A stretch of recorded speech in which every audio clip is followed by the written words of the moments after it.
김건희 여사는 지난 대통령 선거 당시에 대국민 기자회견을 통해서 잘 보이려고 경력을 부풀리고 잘못 적은 것이 있었다고 인정하면서 남편이 대통령이 되는 경우라도 아내 역할에만 충실하겠다라고 분명히 말했습니다.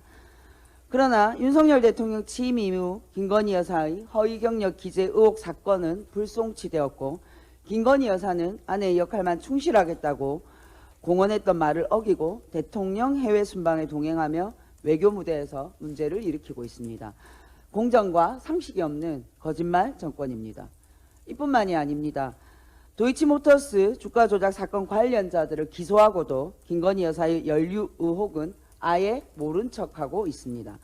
도이치모터스 주가 조작 사건을 맡은 김영철 반부패수사 2부장은 곧 다가올 김건희 여사의 공소시효 만료를 간절하게 기다리는 것 같습니다. 윤석열 대통령과 가까운 분들이 포함된 대장동 50억 클럽 멤버들에 대한 수사 또한 마찬가지입니다. 세워라 내워라 하면서 시간만 보내고 있습니다.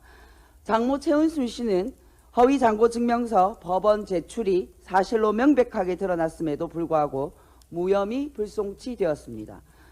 국민의힘 경기도지사 후보였던 김은혜 홍보수석은 중앙선관위가 16억 가량의 재산을 축소 신고한 것이 맞다고 명백하게 밝혔음에도 고의성이 없다는 황당한 이유로 불송치 결정했습니다.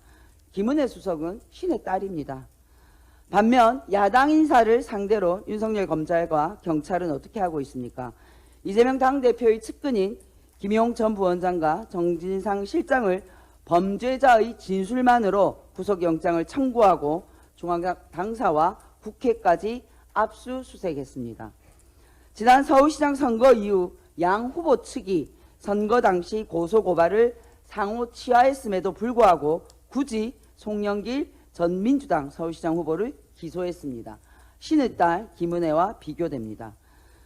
경선 후보자를 대상으로 개인과 단체가 지지 선언하는 수십 년 전통의 보편적 행위까지 문제 삼으면서 오영훈 제주지사를 기소했습니다. 신의 딸 김은혜 수석과 완전 비교됩니다. 공정과 상식이 없는 불공정 정권입니다.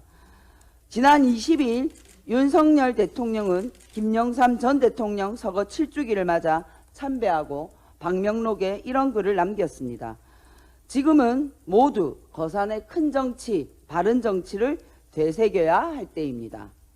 하나회를 척결하고 금융실명제를 도입한 김영삼 대통령은 부정부패를 저지른 자신의 친아들을 구속했습니다. 공정과 상식 그리고 염치를 어느 정도 알았던 분입니다. 물론 김영삼 대통령 임기 말에 있었던 일입니다.